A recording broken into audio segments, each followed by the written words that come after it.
Welcome to Fox TV News, where everything is true. Jamaica News in Review. St. Mary wanted man captured in St. Anne.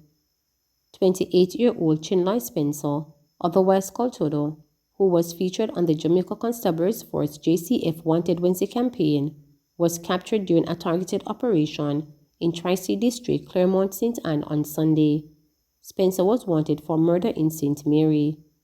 Reports are that between the 1:25 a.m. and 2 a.m., a police team went to Tri-State District in search of Spencer. The premises was cornered and searched. Spencer and another man were found inside a one-bedroom structure.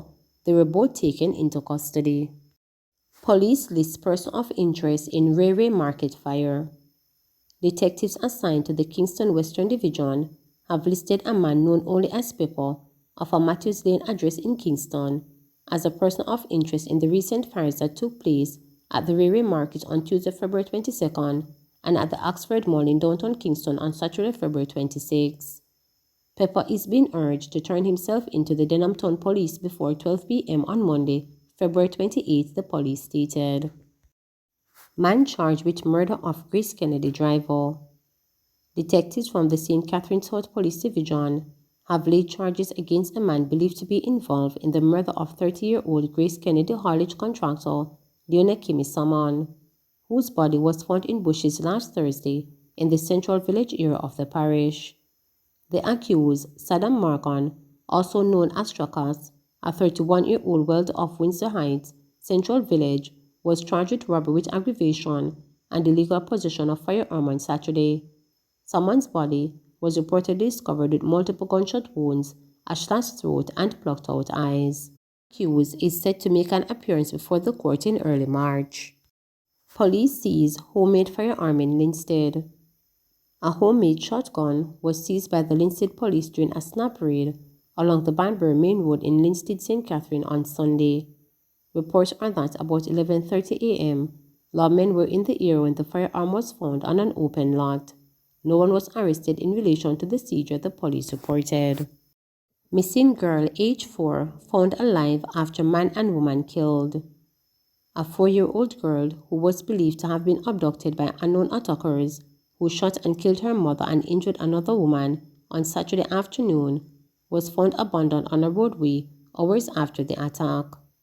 After the shooting, she ran and was later found by a farmer on the same road, a senior investigator reported. The police theorized that the deadly gun attack on the woman was in reprisal for the shooting death of a man in the community during the wee hours of Saturday morning. The deceased have been identified as 38-year-old laborer Ian Jarrett of Spicy Hill and 21-year-old Tika Ennis of Boston, USA, and Refuge Trelawney. Up to late Saturday evening, the infant was in the possession of the Trelawney police, who indicated that she was not physically hurt.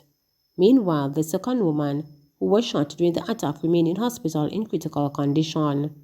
Reports are that about 12:45, Ennis, her daughter, and another woman were walking along a lonely road leading to Spicy Hill to Refuge when they were pounced upon and shot by unknown attackers. The women were rushed to hospital, where Ennis was pronounced dead and the other woman admitted in critical condition. But family members and residents became concerned after the infant could not be found. However, while the police were on the crime scene, news broke that she had been located further along the roadway. To God be the glory, expressed a family member who was among the gathering that massed outside the tape crime scene. The shooting came about 11 hours after Jarrett was shot and killed at his home not long after he returned from a party in his community. Reports are that about 1:30 a.m., residents heard gunshots coming from the direction of Jarrett's house. The police say his bullet-riddled body was discovered about 7 a.m. by a family member. I don't know why someone would want to hurt him because he cannot even walk without crutches, one of Jarrett's family members contemplated. The police say the attack was linked to an ongoing feud in the area between rival factions. It is believed that Jarrett was killed because he was labeled as an informer. A police source reported that Ennis was believed to be connected to a member of one of the rivaling factions. We recently had a major operation in the Spicy Hill space in search of the individuals involved in an ongoing feud, Superintendent Carlos Rosa, head of the Trelawney Police Division, shared. The Trelawney Police Division has now recorded 8 murders since the start of the year, 4 more than 2 reported over the same period last year. The police reported that 17 murders were reported in the parish for 2021, 6 less than the 23 recorded the previous year. Trelawney, which tallied the second lowest number of murders across the 19 police divisions last year, was edged out by the parish of Portland, which ended the year on 15. Police find 3 rifles, 4 handguns at Montego Bay Wharf. Lawmen assigned to the St. James Police Division were kept busy at the Montego Bay seaboard on Monday evening as they seized some 7 firearms and multiple rounds of ammunition. According to a reliable source, the guns were detected during a routine inspection by members of the Jamaica Customs Agency and the police. So far, reporters have learned 4 handguns, 3 high-powered rifles, 9 magazines, and 3 rounds of ammunition have been seized. They were found hidden and dismantled inside 3 television sets, another well-placed source revealed. The police are investigating. Buff Bay River claims another life. 2 people lost their lives in the Buff Bay River in Portland over the weekend, making it 3 tragic incidents in a week in Buff Bay area.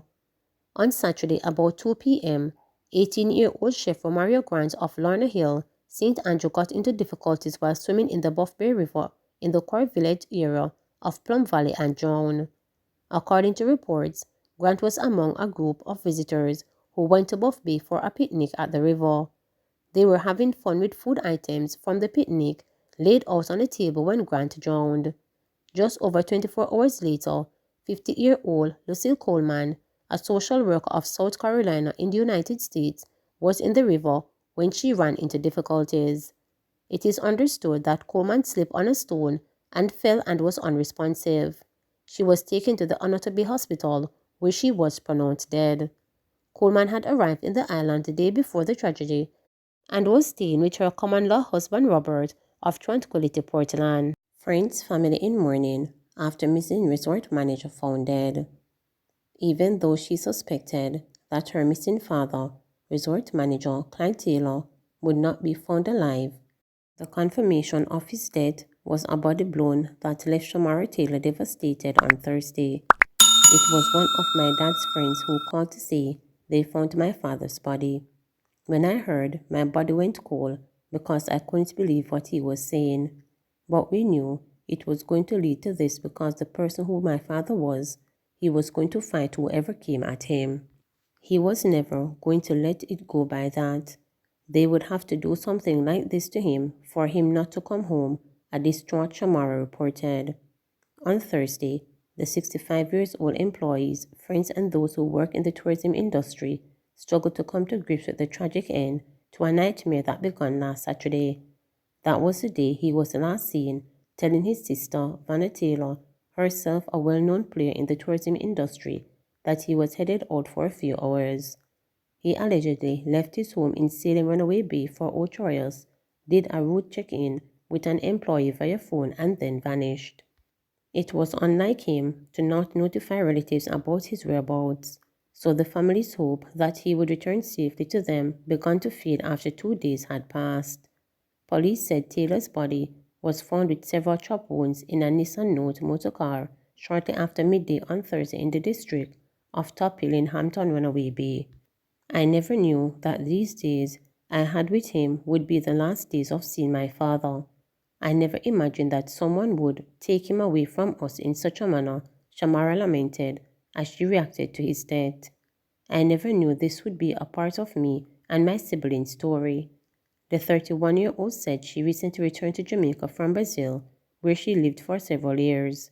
Since returning home, she has been living with her dad, and his death has left her in shambles. I just came back in April last year, but when I was away, I spoke with him every day. He was always there for me. I can never say I called on my father for something and he disappointed me, Shamar reported. She said he was just as present as in his other children's lives, and his eldest son, Nehu Taylor, and daughter Kingina Taylor would also depend on him. He was always helping my brother and sister with their restaurant. Whenever we call on Daddy, he always shows up. It doesn't matter, even if you and him not on good terms, you tell him you need something, he says alright, he gets it done. He was a family man and always around his children, Shamara added. This generosity and willingness to help extended to others outside the family, she said, so it was difficult to understand why anyone would want to harm him. There is always somebody with some story, and he tried to save everybody, she added. The elder Taylor was well known within the tourism sector, and news of his death has rattled those who knew him from his role as a manager at the Fisherman's Point Resort in Ocho Rios. Mr. Taylor and his sister Vanna, who served as second vice president of the Jamaica Hotel and Tourism Association, JHTA, has been stalwart of Jamaica's tourism industry for several decades, contributing much to the development of the industry. We mourn his loss. May his soul rest in peace, said JHTA President Clifton Reeder in a brief statement.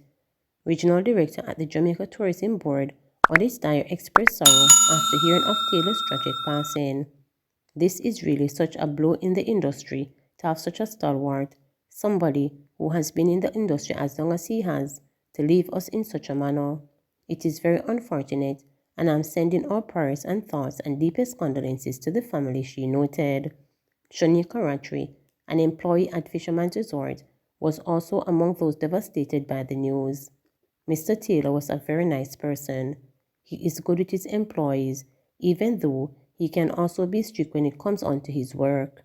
I am very devastated to know that someone would do such a thing, she stated. 2 died transporting gunshot victim to hospital. A woman and a teenage girl were killed when the vehicle they were using to transport a gunshot victim to the hospital crashed on the Haddo Main Road in Whithorn, Westmoreland on Wednesday. Dead are 29-year-old telephone operator Vanessa Spence and 16-year-old Brianna Smith, both of Golden Grove District Rumble in Hanover.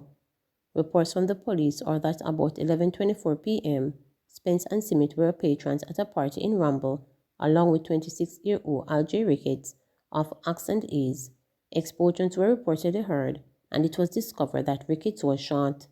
Spence was assisting Ricketts to the hospital when the Toyota Axio motor car she was driving collided with a Ford F800 motor truck.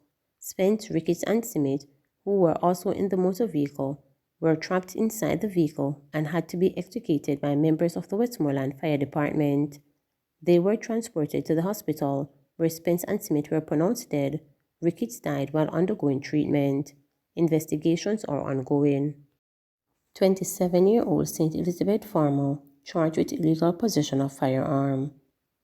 A 27-year-old St. Elizabeth farmer has been charged with illegal possession of firearm and ammunition following a police operation in Broadleaf District on Tuesday. He is Burgess Clark of Broadleaf District in St. Elizabeth. Police reports are that about 5 a.m., a search was conducted at a premises in the community. During the search, a chrome and black 9mm pistol, made and serial number not visible, with 1 magazine and 5 9mm cartridges were found along with cash amounting to $2,065,000. The police seized the firearm, ammunition, and cash.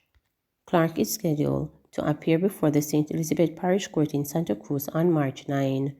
The police said he is also being investigated under the Proceeds of Crime Act in relation to the cash. Trelawney Police lists 9 wanted men. 9 men have been listed as wanted for various crimes by the Trelawney Police, ranging from wounding with intent to murder. Superintendent Carlos Russell, Division Head for the parish, shared that among the wanted is the alleged assailant in the murder of a woman earlier this year. Russell is asking the men to turn themselves in so that these matters can be settled. We're asking all these men to turn themselves over to the police as soon as possible, he stated on Thursday. Junior Bennett, also known as Big Shot, is wanted for murder of 44-year-old farmer Garcia Williams. Williams was killed on her farm in Greentown on January 31, 2022. Twins Stanford and Eric Morrison are wanted for an incident of murder that took place in 2018 in Bounty Hall. They are also facing 2 counts of wounding with intent. They are known to frequently visit the Wakefield community. Brian Samuels, aka Bray, is wanted for October 21 murder of 57-year-old farmer Leroy Graham, who was beaten to death during an incident at a bar in Lurmins in the south of the parish. Also making the murder section of the list is Lascelles Wright, otherwise Corbaran, of Warsop, who is wanted for a murder that was committed in the community of Low River in 2019. On the charge of shooting with intent, Twain Ellis, also called TY, of the Low River address. This comes following the incident, which occurred on March 8, 2021 in the community. Junior Clark, also called Tick Chess, is wanted for wounding with intent, while Colin McFarlane and Kristen Davis are wanted for wounding with intent. Chief Justice rejects alleged gangsters' informer evidence. The prosecution on Monday hit a roadblock in its attempt to have information previously withheld by a police witness accepted as evidence in the trial of 33 alleged members of the one-done faction of the Clansmen gang in the Home Circuit Court in downtown Kingston. It was revealed that since 2014, Owen Osby, one of the accused, have been feeding a police corporal with information on the names of main players and some of the inner works of the gang. The corporal told the court on Monday that he was given instructions in 2019 to apprehend a wanted man off the Slagoville Main Road as part of the gang investigation.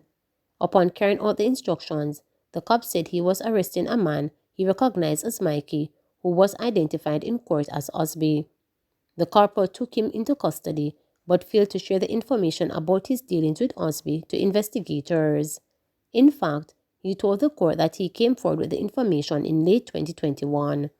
The prosecution tried to convince the court that the corporal could be crucial to the case because of the wealth of information he possessed. However, Chief Justice, who is presiding over the trial, comprehend why the corporal did not come forward with the information until long afterwards. The witness in response claimed he was deterred by the quick pace at which investigations elevated to trial stage. But Chief Justice said at this point now, I would be hard-pressed to justify reception of this evidence. The Chief Justice added, he says he didn't know that the gentleman was charged, but it must have come in his consciousness at some point. Even then, he doesn't go back to say, no, I realize that the man is actually charged. Here is some information that I can give you. He doesn't do that, but he comes today as if it is a revelation arising, having spoken to him. I am not saying that it has to be in a statement, but it has to be in context. This is something that he had all that time. The Chief Justice then cleared the way for another police witness, a detective sergeant who said that in 2017, he performed duty as a forensic crime scene investigator. The investigator said one of his tasks at the time was to photograph graffiti on walls in alleged one-done territory in Spanish Town. A number of photographs were presented in court showing numerous walls painted with the word including One Done, Black Man, Team Proud Family, and PNP. Please remember to subscribe, like, share, and click the notification bell for daily updates.